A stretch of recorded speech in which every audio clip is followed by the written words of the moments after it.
पूर्णमदः पूर्णमिदं भक्ति संवाद। दर्शक नमस्कार। धर्म, संस्कृति र संस्कारको संवाहक नेपालको पहिलो धार्मिक तथा आध्यात्मिक टेलिभिजन भक्ति दर्शन टेलिभिजनको यो विशेष प्रस्तुति भक्ति संवादमा यहाँलाई हार्दिक स्वागत गर्दछु। म हेमा शर्मा। दर्शक यस प्रस्तुति अन्तर्गत रहेर हामीले विशेष गरी धार्मिक आध्यात्मिक विषयवस्तुमा केन्द्रित रहेर धार्मिक आध्यात्मिक व्यक्तित्वहरूसँग कुराकानी, चर्चा, परिचर्चा गर्दै आइरहेका छौँ।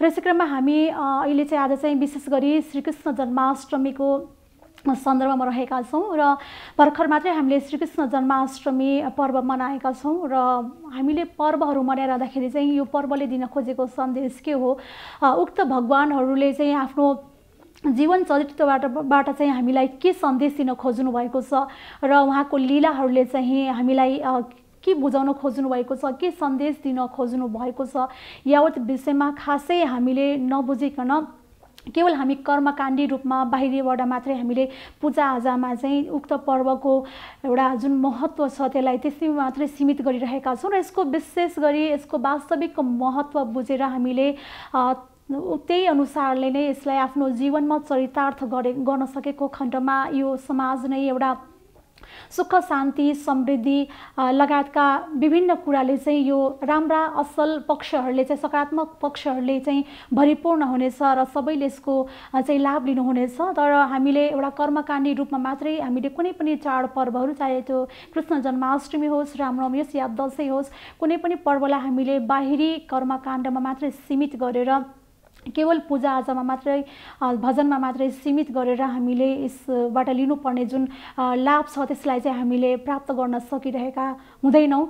र विशेष गरी श्रीकृष्ण जन्माष्टमी पर्वको बारेमा भन्नुपर्दाखेरि भगवान श्रीकृष्णले चाहिँ एउटा आफ्नो लीलाबाट चाहिँ मानव मात्रको लागि, जगत कल्याणको लागि धेरै ठुलो योगदान दिनुभएको छ, धेरै महत्त्वपूर्ण उहाँको चाहिँ योगदान रहेको छ। उहाँले मानव मात्रको कल्याणको लागि, जीव मात्रको कल्याणको लागि दिनुभएको जुन सन्देशबाट जुन गीता एउटा प्रतिपादित भएको छ, त्यो गीतामा पनि एउटा जीवन जिउने कला चाहिँ समावेश गरिएको छ। तर हामी त्यसलाई कि श्लोकमा मात्रै चाहिँ एउटा वाचन अथवा चाहिँ श्रवण गरिरहेका हुन्छौँ, त्यसले दिन खोजेका एकदम त्यहाँ महत्त्वपूर्ण पक्षहरूलाई चाहिँ हामीले चरितार्थ गरेको पाउँदैनौँ।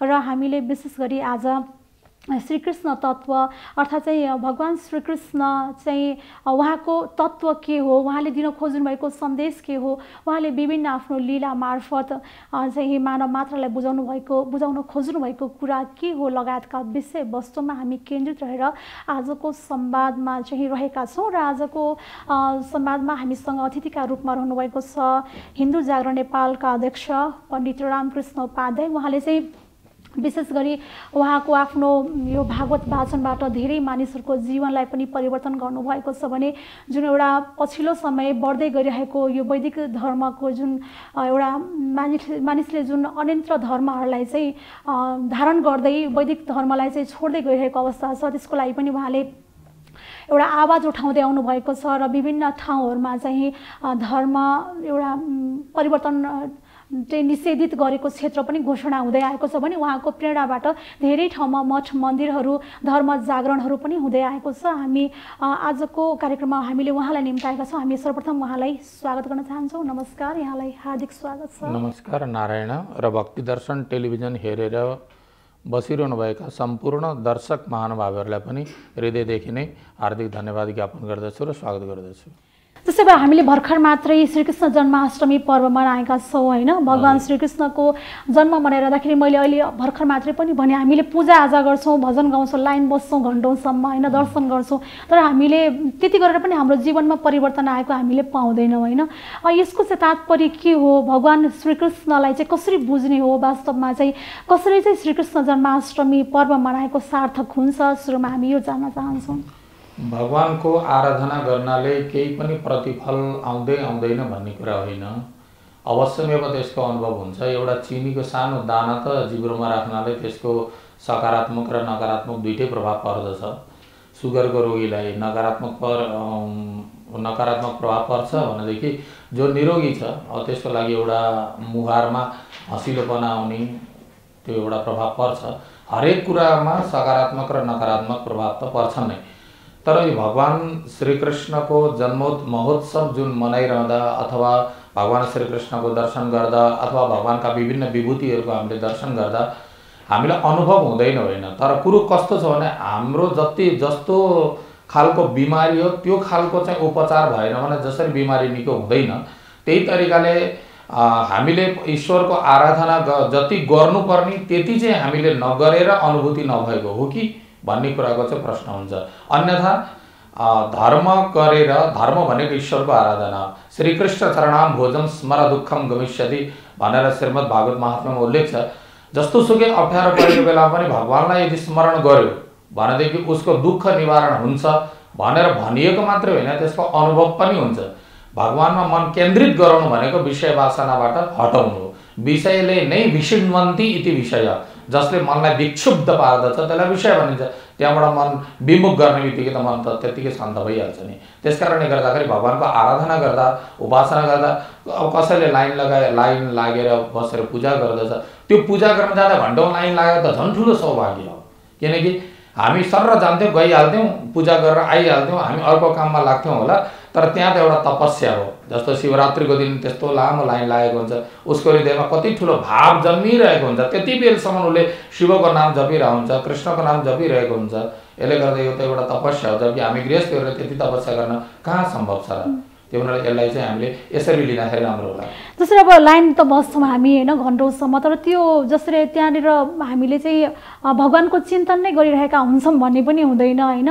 र कतिपयले चाहिँ अब आफ्नै घर परिवारको कुराकानीहरू पनि गरिरहेका हुन्छन् अथवा भगवानको चिन्तन नै गरेछ भने पनि, तर त्यो एकछिनको चिन्तनले उसको जीवनमा परिवर्तन आउन सम्भव हुन्छ त? परिवर्तन अवश्य आउँछ। आगोलाई तपाईँले ध्यान अन्तैतिर केन्द्रित गरेर आगोलाई छोए पनि, आगोमै ध्यान केन्द्रित गरेर आगोलाई छोए पनि आखिर आगोको काम जलाउनु हो।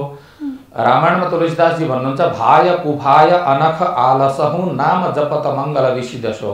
मङ्गलम भगवान विष्णु, भगवानको स्वरूप नै मङ्गल हो। त हामीले जानेर होस् चाहे नजानेर होस्, श्रीमद् भागवत पनि भन्दछ, एने केनापि पाएन मनः कृष्णै निवेशयत्। जुनसुकै तरिकाले भए पनि श्रद्धा वा अश्रद्धा, गोप्य कामात् भयात् कंसो द्वेषात् चैद्यादयो नृपा सम्बन्धात् वृष्णय स्नेहात् यूयम भक्त्या वयम विभो। भगवान श्रीकृष्णसँग तपाईँ जस्तो सुकै तरिकाले, अरू त परे शिशुपालहरूले त कहाँ श्रद्धापूर्वक गरेका थिए र? पुतनाले कहाँ श्रद्धापूर्वक उसले दुध पिलाउन आएकी थिए? जब पुतना जस्तोको त कल्याण हुन्छ, शिशुपाल जस्ताको त कल्याण हुन्छ, गढीका नाम गरेकी वेश्याको पनि कल्याण हुन्छ। भगवानको स्मरण गर्नाले, एउटा सुगाले राम राम जप्नाले उसको कल्याण हुन्छ भनेदेखि हामी तपाईँहरू जब त्यहाँ लाइन लागेर जब बस्छौँ, चाहे त्यो श्रद्धापूर्वक होस् चाहे अश्रद्धापूर्वक होस्, जस्तो सुकै तरिकाले हामीले गऱ्यौँ भने पनि त्यसबाट केही न केही हामीमा फल आउँछ। तर राम्रो कुरा के भनेदेखि हामीले अलिक श्रद्धा रूपी मसाला अलिकति हालिदियौँ भनेदेखि त्यसको मिठास छुट्टै हुन्छ। जिलेबी चास्नीमा डुबाएको जिलेबी भए पनि, नडुबाएको जिलेबी भए पनि टाढाबाट हेर्दाखेरि चाहिँ मिठो नै हुन्छ कि भन्ने चाहिँ लाग्छ। तर चास्नीमा यदि डुबाइयो भने त्यसको मिठास छुट्टै हुन्छ। श्रद्धा भाव र समर्पणको साथमा भगवानको मन्दिरतिर हाम्रा जति पाइला लम्किन्छन्, भगवान पनि हामीप्रति जानी नजानी यो जीव मबाट आएको छ, योभन्दा ठुलो के हुन सक्छ भनेर अवश्य परमात्माले हेर्नुहुन्छ। त्यसमा कुनै दुई मत छैन। श्रद्धा भयो भने चाँडै अनुभूति हुन्छ, अश्रद्धा अलिकति भयो भने हामीले अलिक अनुभूति चाहिँ गर्न अलिक कम पाउँछ।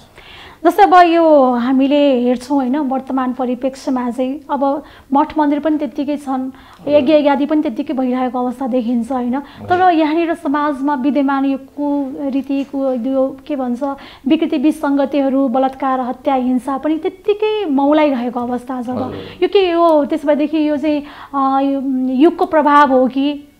पहिला चाहिँ मान्छेले पुतनाहरूले सबैले चाहिँ त्यसलाई मुक्ति पाउने होइन, अहिलेको अवस्थामा चाहिँ मान्छेले धर्म पनि गरिरहेको देखिन्छ, तर त्यो पाप कर्महरू पनि होइन, नकारात्मक कुराहरू पनि त्यत्तिकै मौलाइरहेको अवस्था छ। त के हो? जस्तो बगिरहेकी गङ्गा जब मुहानबाट प्रवाहित हुन्छन्, स्वच्छ सुन्दर सुमधुर शीतल हुन्छ। बगिरहेकी बागमती यिनको मुहानमा हेर्न जानु भने त्यहाँ कहीँ फोहोर मैलाहरू के पनि छैन। जब अगाडि बढ्दै जान्छ, बाहिरका वातावरणहरूले त्यसलाई दूषित पार्दै जाँदाखेरि चोभारसम्म पुग्दाखेरि अत्यधिक दूषित बनिसकेकी हुन्छन्। हो त्यस्तै प्रकारले हाम्रो संस्कार, हाम्रो संस्कृति, धर्म, यत्र मठ मन्दिरहरूका सकारात्मक ऊर्जाहरू यसले हामीलाई अहिलेसम्म भाइचाराको भावना, एक आपसमा द्वन्द्व नहुनु, जातीय द्वन्द्व नहुनु, कसैलाई पनि आपत पर्यो, चाहे भूकम्प पीडित होस्, चाहे अग्नि पीडित होस्, चाहे बाढी पीडित होस्, चाहे बिमारी रोग पीडित होस्, सबैले दया दृष्टि राख्नु। अरू त परे जस विदेशमा काम गर्न गएका व्यक्ति अलपत्र परे भने पनि उसले कमायो भने त सबैलाई दिँदैन, तर उसले स्वयं व्यक्तिगत कमाउँदा पनि ऊ यदि बिमारी परेर अशक्त भएको छ भने देश विदेशबाट सहयोग गर्नु, अरू विदेशमा पनि दुःख पाएका व्यक्तिहरूको लागि सहयोग गर्ने भावना जन्मिनु, यो के त भनेदेखि हामी तपाईँहरूले गरेका सकारात्मक ऊर्जाको परिणाम हो, सकारात्मक उपासनाको परिणाम हो र मन्दिर मठ मन्दिरहरूबाट निक्लिने जुन सकारात्मक ऊर्जाकै परिणाम हो। हामीलाई त मठ मन्दिर जति धेरै भयो त्यति राम्रो, पाप गर्नबाट डराउँछौ व्यक्ति। एक कदम अगाडि सारेको मन्दिर भगवानले देखिरहनु भएको छ, अर्को अलिकति अगाडि अर्को मन्दिर देखो, ओहो त्यहाँ त भगवानको मन्दिर छ। एउटा जाँड पिएर उन्मत्त भएको व्यक्ति, बेहोस व्यक्ति पनि भगवानको मन्दिरमा पुगेपछि ऊ भगवानलाई श्रद्धा अश्रद्धा भए पनि नमस्कार चाहिँ अवश्य गर्छ। उसको मनमा त्यो भावना, हाम्रो संस्कार रगतमै आइरहेको छ भने अपराध गर्नमा धर्म र धार्मिक क्षेत्रका समूहबाट त्यस्तोहरू हुँदैन।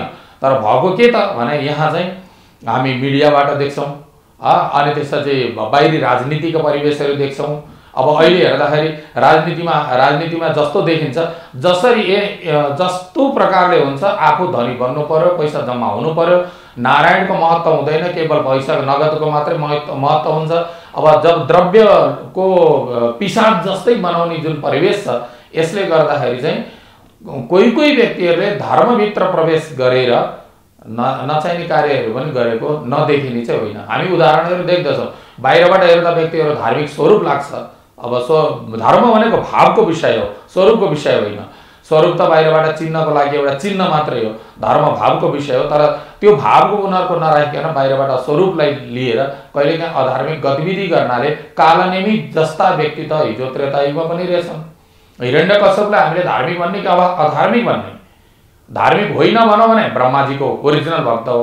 ब्रह्माको त्यत्रो तपस्या त हाम्रो कलियुगमा कसले गर्यो होला र यत्रो तपस्या गर्ने? रावणलाई धार्मिक भन्ने कि अधार्मिक भन्ने त? ऊ रावण पनि शिवजीको भक्त हो। सबै भक्तै भक्त देखिन्छन्। तर यति हुँदाहुँदै पनि कस्तो भने स्वभाव जुन हुन्छ एउटा, अनि एउटा आफ्नो स्वभाव, अनि अर्को कुरा चाहिँ बाहिरी परिवेशको जुन प्रभाव हुन्छ, यसले गर्दाखेरि उसका गतिविधिहरू गलत हुन जान्छन्। तर आज यदि समाजमा धार्मिक क्षेत्रहरू नहुनु, धार्मिक मठ मन्दिरहरू नहुनु भनेदेखि व्यक्ति त उजाड भइहाल्यो नि। बन्जर भूमिमा गएको व्यक्तिको कुनै निराश्रय हुन्छ, वो निराश्रय व्यक्ति झन् दुःखी हुन्छ। अहिले त यसले कमसेकम रोक्ने त प्रयास गरेको छ भनेर हामीले सम्झिनुपर्छ। जस्तै अहिले पछिल्लो समय धर्मान्तरण, एउटा धर्म परिवर्तनको पनि लहर धेरै नै चलिरहेको छ, तीव्र गतिमा नै रहेको छ होइन? यो चाहिँ के कारणले त? त्यसमा यो धर्ममा यति राम्रो कुरा हुँदै पनि मान्छे किन वितृष्णामा पुगेर चाहिँ धर्म परिवर्तन? एउटा धर्म भनेको आफ्नो रगतको कणकणमा बगिरहेको हुन्छ होइन? मान्छेको भाव भन्नुभयो यहाँले जुन होइन, अनि उसको रगतमा नै जुन आफू जन्मेको धर्मलाई परिवर्तन गर्न पनि ऊ हिचकिचाउँदैन र त्यसलाई चाहिँ परिवर्तन गर्न तीव्र गतिमा चाहिँ भइरहेको अवस्था छ। यसको कारण सिधा हो, बिग्रेको राजनीति हो, अरू केही नै होइन। किनभने धर्म परिवर्तनकारीहरूलाई राजनीतिले त्यसलाई सुरक्षा दिएको छ। अहिले पनि हामी अड्डा अदालतमा धर्म परिवर्तनको विषयलाई लिएर यदि मुद्दा दायर गर्न जानु भने हतपति हुँदैन। त्यो किन हुँदैन भनेदेखि त्यो दर्ता गरिसकेपछि उसलाई अमेरिकाको भिसा लाग्दैन भन्ने उनीहरूको टेन्सन हुन्छ। उनीहरूलाई त अमेरिका गएर यत्रो पैसा कमाएर ल्याउनुपर्छ, मानव मर्दाखेरि आएर घाटमा सँगै लिएर जाने जस्तो गरेर उनीहरूको हृदयमा त्यो भाव छ। त्यो कारणले गर्दाखेरि वास्तवमा अहिले धर्म संस्कृतिमाथि आक्रमण भएको, विधर्मीले आक्रमण गरे भन्ने होइन। यी हाम्रा भनौदा व्यक्तिहरू छन्, हामीले चुनेर पठाएका नेतृत्वहरू छन्। ती नेतृत्व वर्गहरू नै धर्म परिवर्तनप्रति उदासीन मात्रै होइन, त्यहाँबाट आम्दानी लिइरहेका छन्, त्यहाँबाट फाइदा लिइरहेका छन्। त्यो अहिले त्यति मात्रै हो र होली ऐन काण्ड कसरी यहाँ मचियो त? होली ऐनमा यहाँ 81 कसरी होली ऐनको कार्यक्रम यहाँ हुन्छ र भयभरका नेताहरू नेपालभरिका मेयर उपमेयरहरू वडा सदस्यहरू गएका हेर्नु, अलिकति लाज लाग्दैन, अलिकति सङ्कोच लाग्दैन त? यसको मतलब के? यिनीहरू पहिलेदेखि नै धर्म परिवर्तनकारीहरूलाई धर्म प्रचार गरेको खण्डमा उनीहरूले पैसा पाउँदछन्। त्यो पैसा पाउनको लागि नै यी द्रव्य पिशाचको जस्तो स्वभावहरू दर्शन गराएको हुनाले मात्रै धर्म परिवर्तन यहाँ बढिरहेको छ। नभएदेखि नेपालीलाई धर्म सिकाउनको लागि कुनै विदेशी गुलाम यहाँ आउनुपर्ने आवश्यकता पनि छैन, विदेशीको आवश्यकता नै छैन। हामीले आमा बुवाले सिकाएका छन् गुरुहरूले सिकाउनु भएका छ। मातृदेवो भव, पितृदेवो भव, आचार्य देवो भव, अतिथि देवो भव, स्वाध्यायानमा प्रमदितव्यम। आमा बुवा देवता आचार्य अतिथि सबै देवताहरूको समान हुन् भनेर सिकाएका छन्। व्यभिचार नगर्नु, अरूलाई दुःख नदिनु, परोपकार पुण्याय पापाय परपीडन। यहाँभन्दा के चाहियो उपदेश? अष्टादश पुराणेषु व्यासस्य वचन द्वयं परोपकार पुण्याय पापाय परपीडन। सम्पूर्ण पुराण ग्रन्थहरूको सार हो। जुन कुरा अरूले आफूलाई गर्दा मन पर्दैन त्यो काम अरूको लागि नगरिदिनु नै धर्म हो भनेर भनेपछि त्यहाँभन्दा ठुलो उपदेश किन चाहियो? अरू किताब पढेर केही हुनेवाला त छैन। त्यसकारणले गर्दा धर्म परिवर्तन हुनुमा धार्मिक क्षेत्रले को पनि एउटा कमजोरी छ के भनेदेखि जसरी जनचेतना जगाउनु पर्ने हो त्यति जगाउन अलिकति असक्षम भएकै हो। विभिन्न स्रोत साधनको कमीले गर्दा पनि हो। किनकि उनीहरू लगानी टन्नै हालेर घर घरमा किताबहरू पुर्याउन सक्षम छन्। अब धार्मिक क्षेत्रका बिचरा अब कर्मकाण्ड गर्ने गुरुहरू अब त्यहाँबाट ल्याएकोले 2 पैसाले घरकै रोजगारी परिवार नै पालन पोषण गर्दै पुग्छ। अब कथा व्यासहरू हुन्छन्, कोही आफूले अत्यन्तिक पैसा कमाएर पैसैको पछाडि लागेर मात्र हिँडेका हुन्छन्, तिनीहरूले पनि बिगारिरहेका छन्। अब कोही व्यक्तिहरू कथा राम्रो प्रवचनहरू गर्नुहुन्छ, उहाँहरूसँग स्रोतै जमाउन पाउँदैन। बल्ल बल्ल वर्ष दिनमा 1-2 वटा कथा गरेर त्यसबाट आएको दक्षिणाले घर पनि चल्न पाउँदैन। अब कथा प्रवचन पनि गरोस् अनि सेक्युरिटी गार्ड पनि गर्न त जान सक्दैन बिचरा।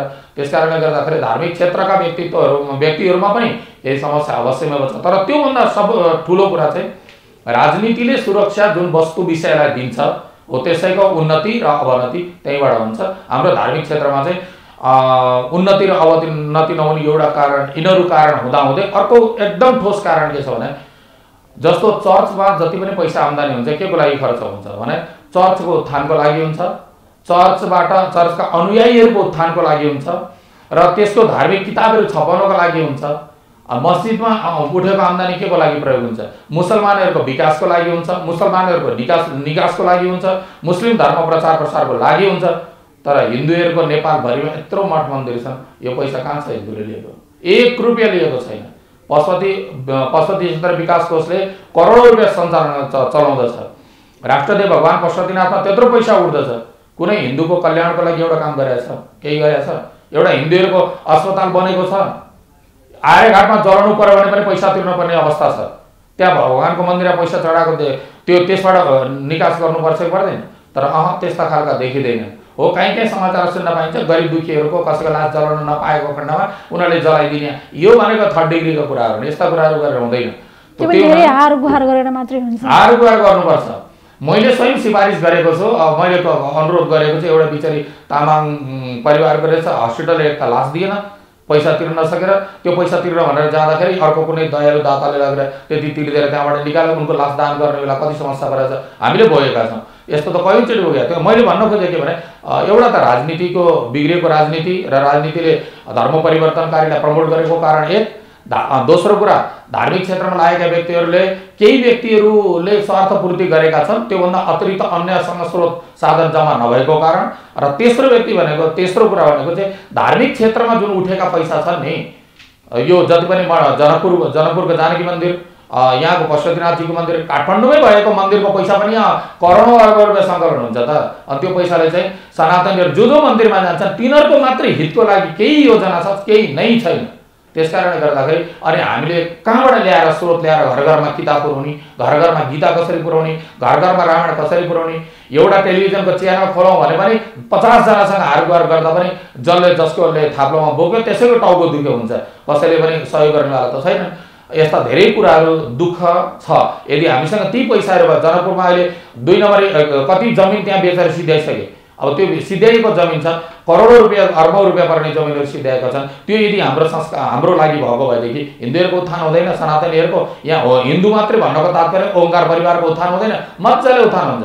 तर ऊ समातेर सरकारले पैसा राख्छ अनि कति अपराध गर्छ क्या, राजनीतिक अपराध भन्छन् यसलाई। एक त यहाँबाट उठेको आम्दानी जति सरकारले समातेर राख्छ। अब दोस्रो कुरा धर्म परिवर्तनकारीसँग पैसा च्यापेर त्यसबाट पनि खान्छ। अनि धर्म परिवर्तन गाउँ गाउँमा गएर नेपालको संस्कृति र संस्कार सत्यानाश पार्नको लागि मद्दत गरिरहेको छ। अब यसो गर्दै पनि आज धार्मिक क्षेत्रमा लागेका व्यक्तिहरूले धर्म परिवर्तन गर्नु हुँदैन भनेर आवाज उठाइरहेका छन् र जनचेतना जगाइरहेका छन् भने बहुत ठुलो कुरा मान्नुपर्दछ। मिडियाकर्मीहरूले पनि जस्तो भक्ति दर्शन टेलिभिजन लगायत अन्य धार्मिक च्यानलहरूले पनि केही न केही आफ्नै बलबुतामा गरेका छन् नि त, केही न केही त गरेका छन्। यो पनि के भने धर्मप्रतिको एउटा श्रद्धा, आफ्नो संस्कारप्रतिको प्रेम, आमा बुवाले सिकाएको बाटोप्रतिको प्रेम नै होइन र त्यही हुनाले जे भएको छ यो चाहिँ बिग्रेकै राजनीति नै मुख्य कारण हो। जस्तै यहाँले भन्नुभयो ठाउँ ठाउँमा पाइला पाइलामा मठ मन्दिर देख्दाखेरि चाहिँ मान्छेलाई यो ल भगवान् हुनुहुन्छ, हामीले गल्ती गर्नु हुँदैन भन्ने कुरा भाव जागृति हुन्छ र गल्ती गर्न पाउँदैन। त्यो नेताहरूले चाहिँ मठ मन्दिर नदेखेको अवस्था हो र उनीहरूले पनि देखिरहेछन्, तर तिनीहरूमा किन परिवर्तन आउँदैन? तिनीहरूमा परिवर्तन नआउनुको कारण लास जलाएको ठाउँ देखिरहेका हुन्छन् होइन, आडेघाटतिर पुगिरहेका हुन्छन् विभिन्न कामले होइन, भनेपछि त्यो लास एक दिन मर्नुपर्छ भने देखिरहेको हुन्छ होइन, मठ मन्दिर पनि देखिरहेको हुन्छ, भगवान् छन् भन्ने कुरा झकझकाउनलाई मठ मन्दिरहरू ठाउँ ठाउँमा देखिरहेको हुन्छन्। यो परिवर्तन चाहिँ किन नभएको जस्तो लाग्छ? जहाँ पैसा बोल्छ त्यहाँ सत्य आफै लुक्छ के। या पैसाको अगाडि त आमा बाउ नै नचिन्ने भए। अहिले कोरोनाको जुन महामारीका कुराहरू आछन्, अहिले पनि अब यसरी मिडियामा भन्दा कतिको सान्दर्भिक होला नहोला आफ्नो ठाउँमा होला, तर मान्छे जोसुकै हस्पिटलमा मरे पनि ठ्याक्कै कोरोना कोरोना कोरोना भनेर धेरै कुराहरू आएको छ, तर सिङ्गल कोरोनाको बिमारीले मर्ने मान्छे त अत्यन्त न्यून छन् नि त। अहिले समाचारमा हजुरले सुन्नुभयो भने क्यान्सरले कति मरे दैनिक भन्दैन, टिबीले कति मरे दैनिक भन्दैन, टाउको दुखेर कति मरे दैनिक भन्दैन, तर कोरोनाको 2 वर्ष अगाडिदेखि को मर्यो भनेर अहिले 10,000 पुगे 20,000 पुगे। यो के त विज्ञापनै त हो नि, मान्छेलाई त्रास देखाउनु परेछ। जबकि कोरोनाको बिमारीले मान्छे मर्दैन, जबकि त्रासले मरिरहेछ मान्छे। अनि सरकारले त्यहाँबाट चाहिँ यति 1000 मरे यति लाख मरे भनेपछि त्यहाँबाट केही न केही आउने झर्ने होला, त्यही हुनाले पनि होला भन्ने चाहिँ आशंका स्वाभाविक रूपले जन्मिन्छ। र साथसाथै मठ मन्दिर देखेर पनि उनीहरूको हृदयमा किन चेतना आउँदैन भने उनीहरूको स्कुलिङ नै ठिक छैन।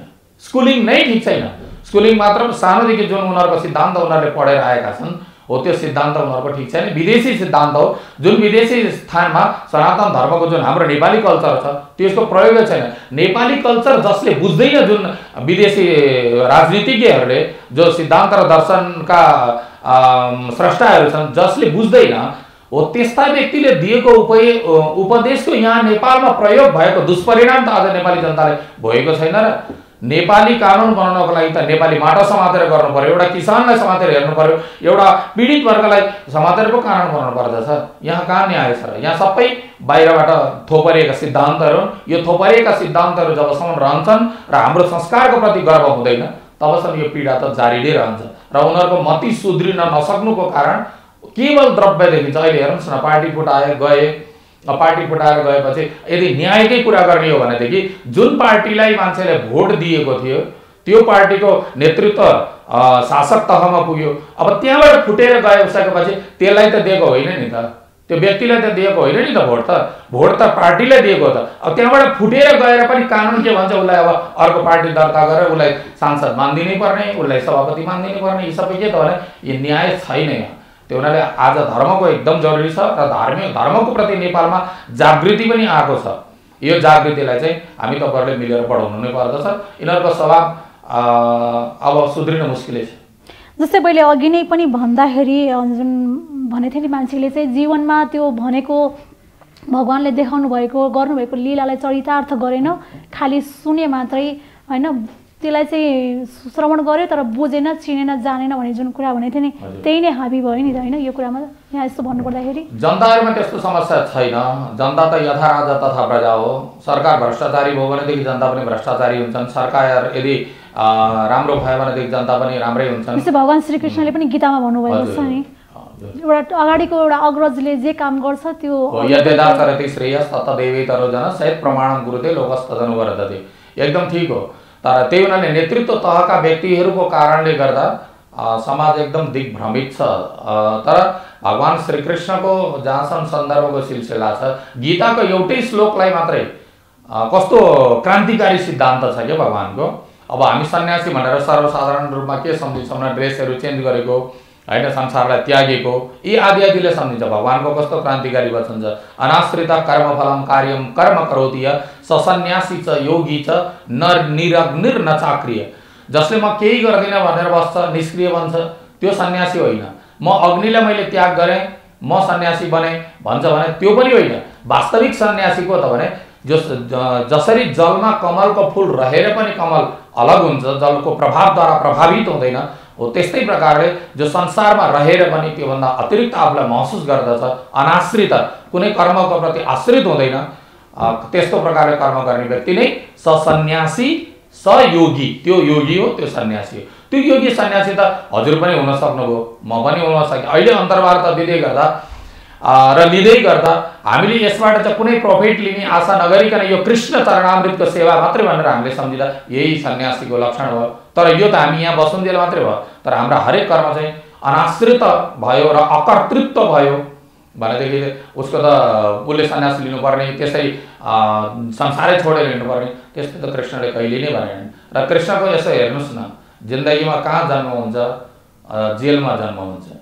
यो कृष्णलाई पूर्ण ब्रह्म भनेर जुन हामीले भन्दछौँ, कृष्णलाई अत्यधिक हामी आराधना गर्दछौँ, त्यो पूर्ण ब्रह्म हाम्रो जीवन के ब्रह्म र पूर्ण ब्रह्ममा पनि फरक छ कि कस्तो? ब्रह्म स्वाभाविक पूर्ण हुन्छ।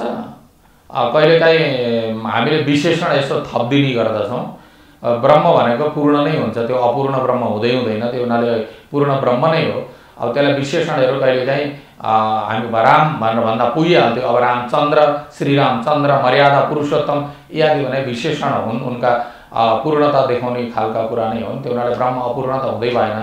अब सरस्वती पूर्णता किन देखियो भने हाम्रो मनुष्यको जीवनसँग ठ्याक्कै मेल खाने खालका र दर्शन छ कि उहाँको जीवनमा। उहाँको पहिले त अब कारागारमा जन्म, जेलमा जन्म हुन्छ। हामी पनि वास्तवमै जेलमै जन्मेका हौँ। यो संसार भनेको नि एक प्रकारको जेल हो, परिवार भनेको पनि एक प्रकार जेल नै हो। त्यहाँबाट बाहिर हामी कहिल्यै सोच्न सकेका पनि हुँदैनौँ, त्यही नै बसिरहेका हुन्छौँ। सकेसम्म जेलबाटै आफ्ना जीवन यात्रा गरिरहेका हुन्छौँ। अनि त्यहाँ जन्म हुन्छ। अब त्यहाँ जन्म भएर पनि जन्म भएपश्चात हामीले के देख्दछौँ भनेदेखि आफ्नो घरमा उहाँको जीवनमा हामीले अर्को एउटा त अँध्यारोमा जन्म देख्छौँ हामी। अँध्यारोमा जन्मको तात्पर्य के हुन्छ भने हाम्रो यो संसारमा जन्म हुने नै अँध्यारोको कारणले गर्दा हो। अँध्यारो भनेको अज्ञानता हो। हाम्रो यो संसारमा जन्म हुनु नभएदेखि हाम्रो अज्ञानता नष्ट भएको भए त हामी कहिले मोक्ष भइसकेका हुन्थ्यौँ। अँध्यारोकै कारणले गर्दा जन्म हुन्छ। यो अज्ञानको चाहिँ कुनै पर्याय नै त्यो अन्धकारबाट देखायो हैन। अब त्यही नै भयो। अब फेरि उहाँ जन्मिसकेपछि राक्षसहरू आउनु भनेको सङ्कटहरू आउनु, मृत्युहरू आउनु। हाम्रा त पल पलमा मृत्यु छ, बसिरहेछौँ यहाँ पनि मृत्युको डर छ। जीवन त बहुतै कम ठाउँमा भेटिन्छ, तर हरेक ठाउँमा मृत्यु नै मृत्यु छ। मृत्यु यस्ता त कति सङ्कट आए, तर यी सङ्कटहरूको बावजुद पनि भगवान् श्रीकृष्णको जीवन यात्रामा यदि हेर्ने हो भनेदेखि मरुन्जेलसम्म सुखले बसेको चाहिँ हामीले देखेका छैनौँ। जन्मेको कारागारमा माने चोर डाकुहरूलाई थुन्ने ठाउँमा कसरी भन्नु? अब अहिलेका नेता जस्तो 14 वर्ष जेल बसेर आयौँ भनेपछि नेता बन्न पाइने भन्ने त्यस्तो त थिएन। यत्रुको बावजुद पनि भगवान् राजा बन्नु भएन। द्वारिकाधीश उहाँलाई भन्ने पनि जिन्दगीभर कष्ट धेरै भयो र उहाँले जुन युद्धको क्षणमा जुन गीता सुनाउनु भएको छ त्यो बाल्यकालको योगानुभूति हो, गुरुहरूको सङ्गत अनि त्यस पछाडि आफ्नो जीवनको अनुभव। त्यो अनुभवलाई नै भगवान्ले जुन अर्जुनलाई सुनाउनु भएको छ, सुरुदेखि अन्तिम हेर्ने भने किन प्रिय हो भने मान्छेलाई ज्ञान चिनी गुलियो हुन्छ भनेर कसैले भन्ने बित्तिकै हामीलाई विश्वास लाग्दैन, तर चिनीलाई आफूले अनुभव गरिसकेपछि अनि हामीलाई भन्नेवाला वक्तालाई पनि विश्वास हुन्छ। त भगवान्का हरेक वचनमा उहाँको दृढ विश्वास छ र कहीँ चाहिँ उहाँले शास्त्रलाई मान्यता, उहाँले आफ्नो अनुभवलाई पनि शास्त्रसँग जोडेर भन्नुभएको छ। हे अर्जुन, मैले भनेको छु त्यही उनीहरूले मान्नुपर्छ भन्ने छैन। शास्त्रले भन्छ, त्यो शास्त्रलाई मैले अनुभवद्वारा यो बुझेर तिमीलाई मैले सम्झाएको भनेर जुन भन्ने गीतामा छ, यो त एकदम पूर्ण छ। यसको त व्याख्या थोरै समयमा हुन नै सक्दैन। हुन्छ, थप कुराकानी हामी विश्रामपछि गर्नेछौँ। दर्शक पनि अहिलेलाई पालो भएको छ छोटो विश्रामको। विश्रामपछि हामी फेरि पनि आउनेछौँ, हामीसँगै रहनुहोला। पूर्णमदः पूर्णमिदं भक्ति संवाद।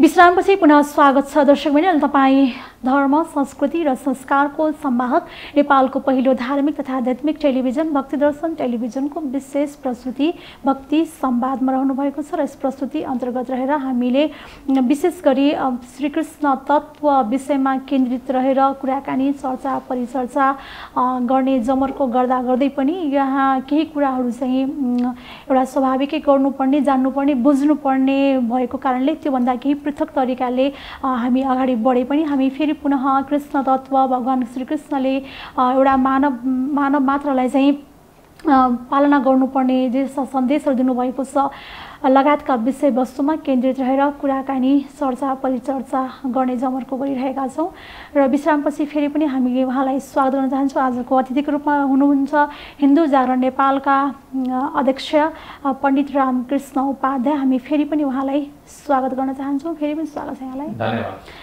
जस्तै अब हामी श्रीकृष्ण जन्माष्टमीको एउटा सन्दर्भमा पावन अवसरमा रहेका छौँ। भर्खर मात्रै हामी श्रीकृष्ण जन्म चाहिँ मनाएका छौँ होइन। हामीले यो कुराकानी गर्दा गर्दै केही कारणवश हाम्रो त्यस्तै खालका कुराहरू हुँदाखेरि केही पृथक तरिकाले हामीले यसमा कुराकानीलाई अगाडि बढाए पनि विशेष गरी भगवान् श्रीकृष्णले होइन दिनुभएको सन्देश चाहिँ के हो होइन। मैले अघि पनि भने यहाँलाई हामी चाहिँ बाहिरी आवरणमा कर्मकाण्डमा मात्रै हामी चाहिँ त्यो हाम्रो अज्ञानको कारणले भनौँ अथवा चाहिँ अल्पज्ञानको कारणले त्यस्तो गरिरहेका हुन्छौँ, त्यो पनि आवश्यक होला। तथापि हामीले जबसम्म त्यो कुरालाई जीवनमा चरितार्थ गर्दैनौँ, चिनी गुलियो छ भन्ने कुरा हामीले श्रवण त गर्छौँ तर त्यसलाई हामीले यदि ग्रहण गर्दैनौँ खाँदैनौँ भने त हामीलाई थाहा हुँदैन नि त। त्यही कारणले चाहिँ मानिसले चाहिँ जीवनमा कसरी चरितार्थ गर्दाखेरि चाहिँ यो कृष्ण जन्माष्टमी मनाएको सार्थक हुन्छ र साँच्चीकै समाजमा चाहिँ समाजले एउटा परिवर्तन, एउटा सकारात्मक परिवर्तन अथवा वैदिक सनातन धर्मको चाहिँ उसमा अगाडि बढ्छ जस्तो लाग्छ यहाँलाई चाहिँ। भगवान् श्रीकृष्णको सन्देश त श्रीमद् भगवद् गीता सिङ्गो नै छ। त्यो सन्देशलाई सबै त व्याख्या गर्न नसकिएला। भगवान् श्रीकृष्णको अर्को उपदेश श्रीमद् भागवतमा पनि उल्लेख छ, महाभारतमा पनि छ। विभिन्न आवश्यकता र उहाँको पात्रतालाई प्रकट गरिएको खण्डमा उहाँले अवश्य बोल्नुभएका छन् र त्यस्तो बोल्नुभएका रहस्यहरू धेरै नै छन्। तीमध्येमा हामीलाई चाहिँ कुन चाहिँ अनुकूल पर्छ। हाम्रो मनुष्यको स्वभाव 3 प्रकारको हुन्छ, विशेष गरेर सत्वगुणी, रजोगुणी र तमोगुणी। यो 3 प्रकारका स्वभाव मनुष्य मात्र नभएर चराचर जगतका नै हुन्छ। त्रिगुणबाट नै उत्पत्ति भएको हुनाले कसैमा श्रद्धा भाव प्राधान्यता हुन्छ, कसैमा रजोगुण माने ठाटबाट प्राधान्यता हुन्छ, कसैमा आलस्य प्राधान्यता हुन्छ। यी तीनैवटा फेरि उपयोगिता चाहिँ हाम्रो जीवनमा छ। अब थकाइ लाग्नु, आलस्यता नभए, अब निन्द्रा, यो पनि तमोगुणको लक्षण हो। अब निन्द्रा नै भएन भने ऊर्जा नै आउँदैन। ऊर्जाको लागि निन्द्रा आवश्यक नै पर्छ। अब अलिकति ठाटबाट भएन भनेदेखि त्यो भनेको जुम्सेपना भयो, आलस्यपना भयो। अलिकति ठाटबाट भएपछि देखाउन पनि काम आउँदछ, अरूलाई प्रेरणा गर्न पनि काम आउँदछ। सत्वगुण भनेको श्रद्धा। यसरी त्रिगुणात्मिका जगत भएको कारणले गर्दा तिनै गुण र कसैमा यसको मिश्रित गुणहरू पनि भएको हुनाले व्यक्तिहरूका विभिन्न प्रकारका स्वभावहरू हुन्छन्। अब त्यो स्वभाव अनुसारले हाम्रो कस्तो स्वभाव छ। कसैलाई भगवानको आराधना मनपर्छ, बसेर बिहान उठेर नुहाइधुवाइ गरेर पूजापाठहरू जे गर्दछन् बडो श्रद्धापूर्वक नेत्रबाट अश्रुधारा बगाउँदै आराधना गर्दछन्। जस्तो चैतन्य महाप्रभुले भन्नुभएको छ, भगवानको अगाडि उभिएर भन्नुहुन्छ, नयनम गलदश्रुधारया वचनम गदगदरुद्धया गिरा पुलकैर्निचितम बपुः कदा तव नाम ग्रहणे भविष्यति हे नाथ। हे गोविन्द, हजुरको नाम हे गोविन्द हे कृष्ण भनेर भन्दाखेरि मेरो नेत्र सजल भएर कुन दिन बग्नेछन्, मेरो शरीरमा रोमाञ्च कुन दिन हुनेछ र मेरा पुलकैर्निचितम बपुः कदा, मेरो घाँटी कुन बेला, गला कुन बेला अवरुद्ध हुन्छ। जस्तो प्रकार आफूले एकदम स्नेह गर्नेवाला व्यक्तिको नाम उच्चारण गर्दा कहिलेकाहीँ गला अवरुद्ध हुन्छ, हो त्यस्तो मेरो कहिले अवस्था आउँछ। त्यो भनेको भक्तिको चरम अवस्था हो। कसैलाई कसैको स्वभाव यो खालको हुन्छ, त्यो स्वभावमा उनीहरू जान्छन्, तिनीहरू हामीले अन्यथा लिनु हुँदैन। त्यसले पनि एउटा तरङ्ग पैदा हुन्छ। जस्तो ऋषि महर्षिहरू कुनै क्रान्तिकारी कामहरू अन्य गरेर हिँड्दैनथे, उनीहरू एकै ठाउँमा बसेर ध्यान साधना गर्दथे। उहाँहरूको ध्यान साधनाको ऊर्जाको यतिसम्मको परिणाम थियो कि गाई र सिंह एकै ठाउँमा पानी पिउँदथे। त्यो ठाउँबाट बाहिर गएपछि चाहिँ शत्रुता सम्झिने, त्यहाँ बसुन्जेल चाहिँ उनीहरूलाई गाई र सिंहमा शत्रुता हुँदैन थियो। शत्रुतालाई पनि मित्रतामा रूपान्तरण गर्ने त्यो ऊर्जा त साधनामा आउँदो रहेछ नि त। त्यही उनीहरूले बिहान उठेर कमसेकम 1-1.5 घन्टा योग, प्राणायाम, आसन, ध्यान, भगवानको आराधना, त्यो के हाम्रो जीवनको सुरुवात, बिहानको जीवनको सुरुवात हो। त्यो ऊर्जाले भरिपूर्ण होस्, भगवानलाई प्रार्थना गरियोस्, सोचियोस् मेरो कर्म नराम्रो नहोस्, सत्कर्म मन जाओस्। यो बिहान हामीले दिमाग अन्ततिर खराब गर्नुभन्दा यो गर्नु अत्यन्त राम्रो। भगवत चिन्तन बिहान गर्नै पर्छ। बिहान 4 बजेदेखि 3 बजे उठ्छन् कोही व्यक्तिहरू, 3 बजेदेखि लिएर 5 बजेसम्म आनन्दले गर्दा पनि यसले गर्दा मन प्रसन्न हुन्छ। त्यो प्रसन्नताभित्र ल्याउनको लागि बिहानको उपासना अनिवार्य नै छ। अब रह्यो कुरो कर्म क्षेत्रमा लाग्नेवाला व्यक्तिलाई पनि त्यो बिहान 3 बजेदेखि 5 बजेसम्म त खासै बिजी हुने टाइम होइन। त्यो टाइममा गर्दा त्यो ऊर्जाले गर्दा कर्म क्षेत्रमा पनि जाँगरिलो बनाउँछ। त्यो बिहान 8 बजेसम्म सुत्ने मान्छे अल्छी नै हुन्छ, जाँगरिलो बनाउँदैन। त्यो जाँगरिलो बनाउँछ। त्यो हुनाले यो कर्मतिर हो। कर्मकाण्ड भनेको हामी कहिलेकाहीँ जस्तो विभिन्न पर्वहरू आएको बेलामा हामी जान्छौँ, त्यो पनि के भने त्यो संस्कार हो, नभए बिर्सिन्छ। जस्तो आमाको नि औँसी अब आउँदैछ, बुवाको नि औँसी आउँदैछ, यो यस्ता पर्वहरू नभइदिएको भएदेखि आमा बाउ सबैलाई बिर्सिन्थे। त्यो झकझगाउँछ, कमसेकम स्मरण दिलाउँदछ, त्यो भाव जगाउँदछ। एक दिनको भाव पनि के थाहा क्रान्तिकारी परिवर्तन हुन्छ कि जीवनमा, त्यो पनि आवश्यक नै छ। अब तर त्यो गर्दा गर्दै उपासनाले केही एउटा राम्रो कुरा दिन्छ। सत्वगुणको एउटा नराम्रो स्वभाव छ के, सबै स्वभाव है। सत्वगुणको एउटा नराम्रो के स्वभाव छ भने यसले हल्का कायरता पनि ल्याउँछ, यसले समर्पणवादिता ल्याउँछ। सत्वगुणको नराम्रो, तमोगुणलाई पनि तमो अवगुण भनेको छैन के, तमोगुण भनेको छ। सत्वलाई पनि सत्वगुण, रजोलाई रजोगुण भनेको छ। गुण भनेको त राम्रो कुरालाई पो भनिन्छ त, अवगुण भन्नु पर्यो नि त। त्यो रजोगुण तमो तीनटै गुण राम्रा हुन्, आफ्नो क्षेत्रमा राम्रा हुन्, तर सत्वगुणको तालमेल मिलाउन सक्नु पर्यो। सत्वगुणको चाहिँ एउटा नराम्रो बानी भनेको के हो भने यसमा अलिकति समर्पणवादिता, जे गर्नुहुन्छ भगवानले गर्नुहुन्छ भन्ने भावनातिर त्यो जान्छ। त्यो हुनाले त गुरु चाहिएको। गुरुको आवश्यकता किन त भने उपासना गर्न त बिहानै गुरु चाहिँदैन। जस्तै एकातिर भगवान श्रीकृष्णलाई योगेश्वर भगवान श्रीकृष्ण पनि भनिन्छ होइन, फेरि गोपीहरूसँगको रासलीला पनि त्यत्तिकै एउटा चाहिँ एउटा जनमानसमा छ, व्याप्त छ होइन। जो उसमा चर्चा गरेर पनि गुरुहरूले पनि यसलाई व्याख्या गरेर भन्नुहुन्छ र त्यहाँ उल्लेख पनि विभिन्न धार्मिक ग्रन्थमा विशेष गरी भागवतमा उल्लेख पनि रहेको छ होइन। यसको तात्पर्य के हो त? उहाँ योगेश्वर कि चाहिँ अब रासलीला गर्ने एउटा के भन्ने प्रेमी भन्ने रासलीला हो, त्यो कामलीला होइन, त्यो कामोपभोग होइन, त्यो रासोपभोग हो। अब त्यो त कस्तो हुन्छ भने कसरी व्याख्या गरेर सम्झौँ भन्ने हुन्छ। अब जो व्यक्तिले जो जन्मिँदै आँखा छैन, जसको सूर्यदास छ भनौँ, अब जसको आँखा नै छैन, नेत्रहीन व्यक्ति छ, त्यसलाई प्रकाश पनि थाहा हुँदैन, त्यसलाई अँध्यारो पनि थाहा हुँदैन। हो त्यस्तै प्रकारले जसको दृष्टि छ, जस्तो उल्लुलाई दिन थाहा हुँदैन, कौवालाई रात्रि थाहा हुँदैन, उसको आँखा स्वाभाविक बन्द हुन्छ अथवा भनौँ उसले देख्नै पाउँदैन। तर हामी तपाईँ मनुष्यहरूले त दिन रात ठन्डा चिसो ठन्डा गर्मी सबै महसुस गर्दछौँ। त्यही हुनाले त मनुष्यले सबै कुरालाई महसुस गर्न सक्ने र त्यसलाई छान्न सक्ने हुनाले यसलाई विवेकी प्राणी पनि भनिएको। विवेक छैन भने यो पशु हो। त्यो भगवान श्रीकृष्णको जुन रास विहारको प्रसङ्गहरू छ, त्यो रास विहार कुनै गिनिज बुकमा नाम लेखाउनको लागि उहाँले गर्नुभएको होइन। त्यो पूर्व जन्ममा भगवानलाई हामी भगवानको रूपमा लिइरहेका छौँ, भगवानको रूपमा हामीले लिइरहेका छौँ। संसारमा पूर्णतः उहाँमा के थियो, कुनै विषय वस्तुमा भने उहाँको चाहिँ त्यसबाट पछाडि हट्ने बानी छैन। र जुन विषयलाई लिएर विधर्मीहरूले प्रश्न चिन्ह उठाउँदछन्, जुन किताबलाई आधार लिएर रासलीला भगवानले गर्नुभयो भनेर, त्यति मात्रै किन पढ्नु भने त्यसको अगाडि पनि पढ्नु पर्यो, पछाडि पनि पढ्नु पर्यो। योगेश्वरेश्वर भनेर त लेखेको छ त त्यहाँ। योगेश्वरको मतलब के त? एउटा सामान्य योगी त काम वासनाबाट ऊ पछाडि हट्छ, निवृत्त पछाडि हट्दैन, स्वाभाविक नै ऊ त्यहाँबाट निवृत्त हुन्छ। जस्तो मैले काठमाडौँ छोडी भनेदेखि अब नुवाकोटतिर पुग्छु कि धादिङ पुग्छु कि स्वाभाविक हो।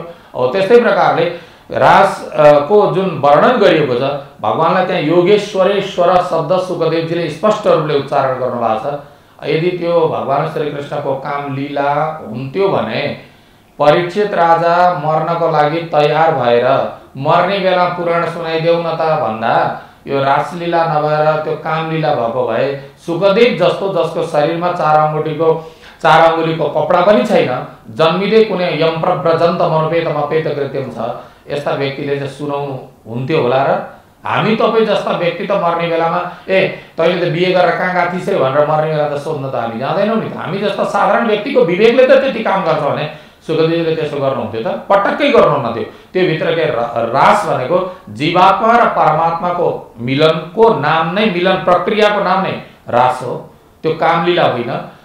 रास र कोहीसँग पनि त्यो खालको जुन अहिले अर्थ लगाइने गरिन्छ त्यो खालको सम्पर्क भएको भएदेखि त्यो वर्षौं दिन चल्दैन के। जस्तै अब यो गोपिनीसँगको यो रासलीलाको प्रसङ्गको यो तात्पर्य के हो यसको चाहिँ?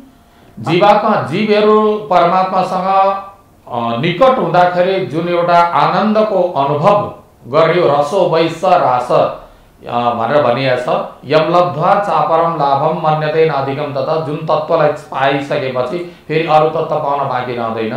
अनि एउटा त्यो कुरा भयो। अनि दोस्रो कुरा के आउँछ भने गोपिनीहरू जति पनि, गोपीको अर्थ के त भने गोपी संस्कृत शब्द हो। कुनै पनि शब्दहरू पहिले पुराणहरूमा प्रयोग गरेको अन्वर्थक नै छ। अन्वर्थक माने जस्तो शब्द छ त्यही तरिकाको अर्थमा प्रयोग भएको छ। गोपी माने गोभिहि इन्द्रियैहि कृष्ण रसम पिबति इति गोपी। गो माने इन्द्रिय पनि हुन्छ। गोको गाई, गो शब्दको 108 अर्थ मध्ये गो माने इन्द्रिय पनि हुन्छ। जसले आफ्नो इन्द्रियहरूद्वारा कृष्ण भगवानको रसलाई पान गर्दछ त्यसलाई गोपी भनिन्छ। जस्तो वाणी गुणानो कथले श्रवणो कथायाम हस्तौ च कर्मसु मनस्तव पादयोर्न मतदा दहिरली। गोपिनीहरूको कस्तो चरित्र छ? मतदा दहिरली पदा दुहुदा बडादा झुलाउँदा शिशुरुदा गृहकर्म गर्दा जो कृष्णमा मन दिई हरिनाम गाई रुन्छन्ति धन्य वनिता व्रज गोप गाई। तो जसको सम्पूर्ण मन वचन कर्म नै कृष्ण प्रति समर्पित छ त्यो हो गोपी। अन्यथा भगवान कृष्णले रास विहार गर्ने बेलामा बाँसुरी बजाउँदा त ग्वालवालेहरूले पनि त सुन्नु पर्ने नि त। अब यहाँ कसैले आवाज गरे हुन्छ भने हजुरले सुन्ने मैले नसुन्ने भने त प्रश्नै उठ्दैन। तो गोपिनीहरूले मात्रै किन सुन्ने भने जसको तन मन धन भगवान कृष्णमा समर्पित छ त्यसले मात्रै भगवान कृष्णले आह्वान गरेको सन्देशलाई सुन्न सक्दछ भन्ने कुरा हो। र अघि हजुरले पनि भगवान कृष्णको सन्देशको विषयमा त्यो सन्देश सुन्नको लागि कृष्णको निकट हुनु पर्यो। हजुरको कुरा सुन्न हजुरको निकट हुनु पर्यो अनि म हजुरको कुरा सुन्न सक्छु। हजुरसँग म किलोमिटर टाढा गएँ भने सुन्न सक्दिनँ। त्यसकारणले गर्दाखेरि रास कुनै यो कामलीला होइन, यो ईश्वरको लीला हो र यो पूर्ण लीला हो। त्यो सम्पूर्ण कुराहरूलाई उहाँले अनुभव गरेर पनि नगरेर पनि तटस्थ भएर बस्न सक्ने क्षमता त्यो पूर्णतामा नै हुन्छ, अपूर्णतामा हुँदैन। यसको लामो व्याख्या छ। सारांशमा जीवात्मा र परमात्माको मिलन हो एक। दोस्रो कुरा पूर्व जन्ममा तपस्या गरेर भगवान श्रीकृष्णसँग निकट हुने चाहना जसका भएका थिए, भगवान श्रीकृष्णका बसेर खेल्ने कुद्ने उहाँको एउटा सामिप्यता जसले खोज्नु भएको थियो भगवानले यो अवतारमा चाहिँ उहाँले पूर्णता गरिदिनु भएको। यसलाई त अब जसको दृष्टिमा राम छ त्यसले सर्वत्र रामै देख्छ, जसको दृष्टिमा काम भरिएको छ त्यसले जहाँ हेरे पनि काम। यो व्यक्तिको दृष्टि दोष मात्रै, दृष्टिमा र स्वभावमा अन्तर हुन्छ।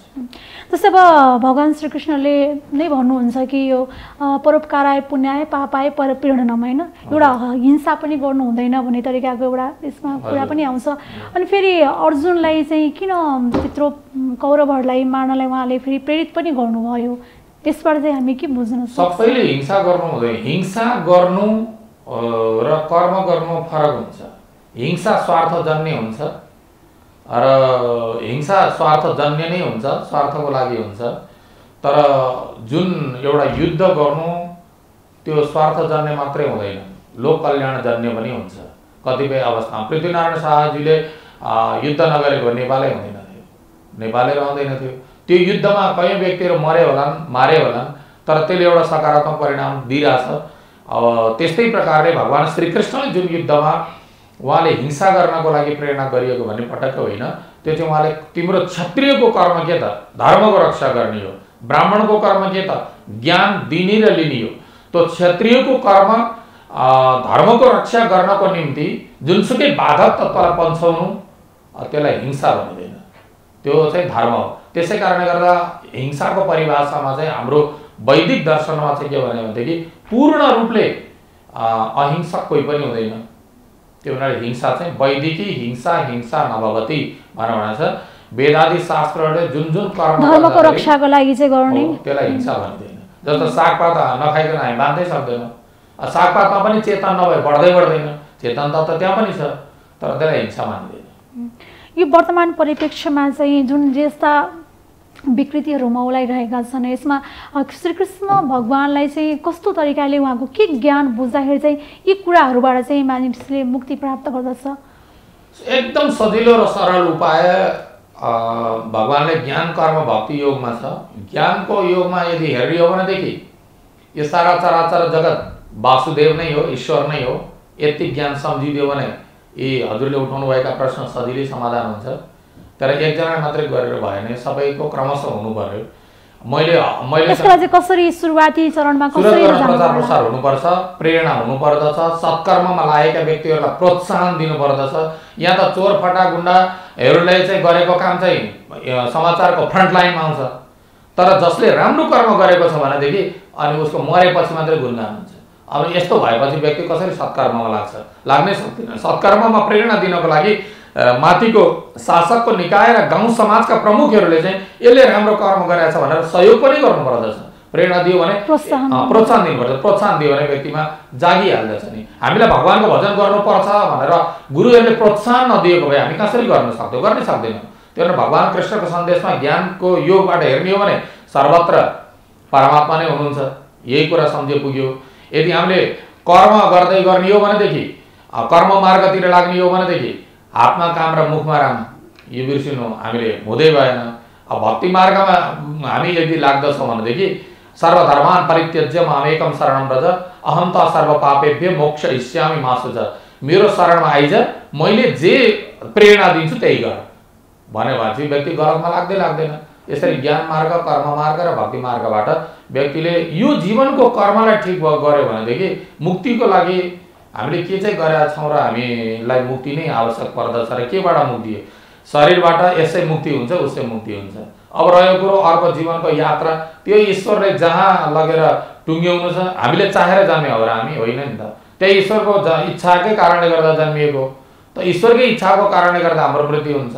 त हामीलाई कहाँ लगेर टुङ्गिनु उसैको इच्छा हो। हामीले त्यसो टाउको दुख्नु। तर मानिसले कर्म अनुसारको फल प्राप्त गर्दछ भनिन्छ नि त।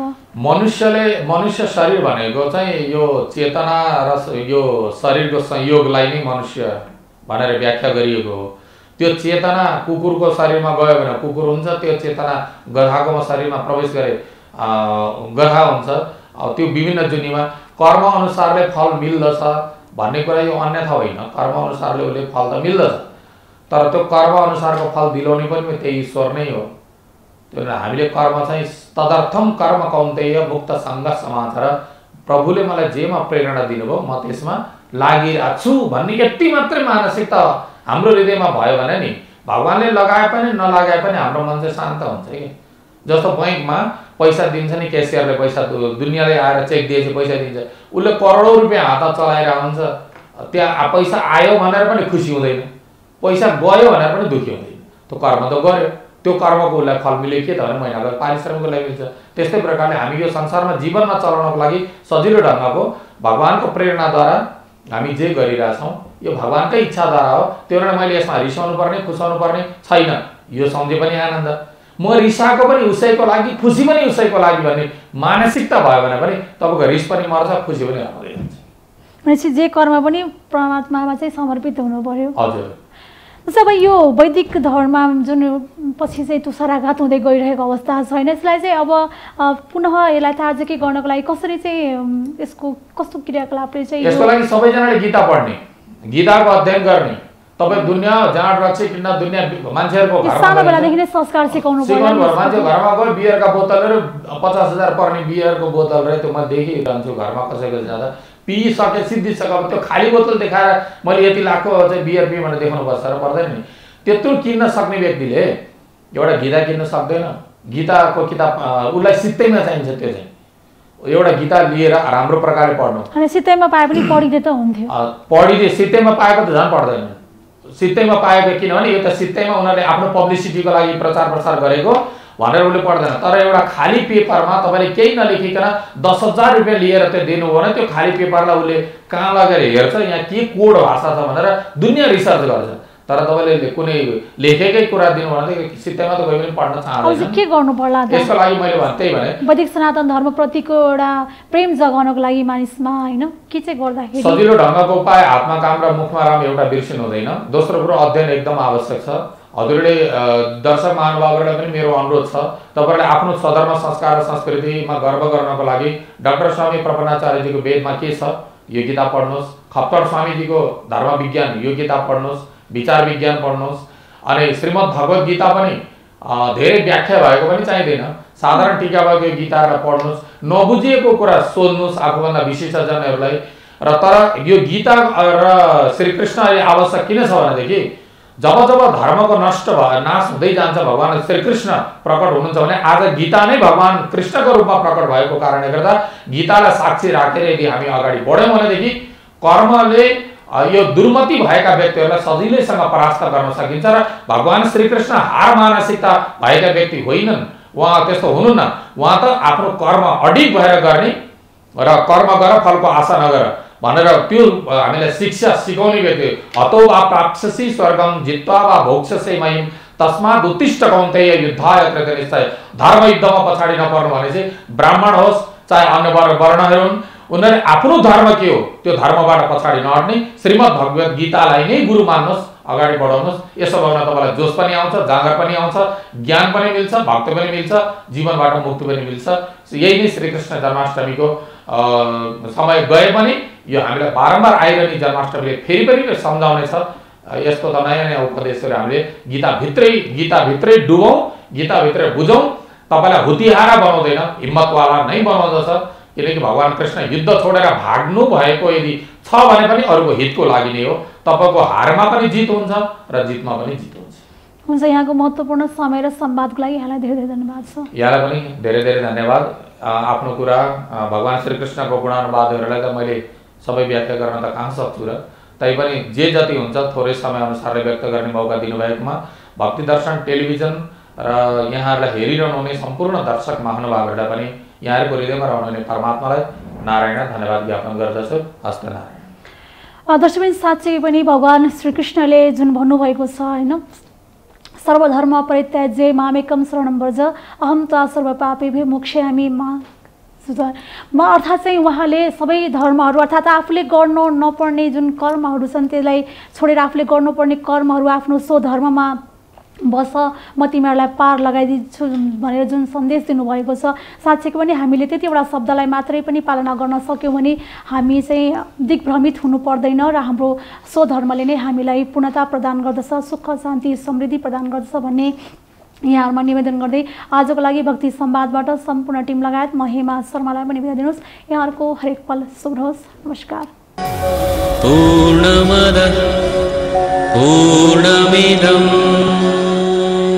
भक्ति संवाद।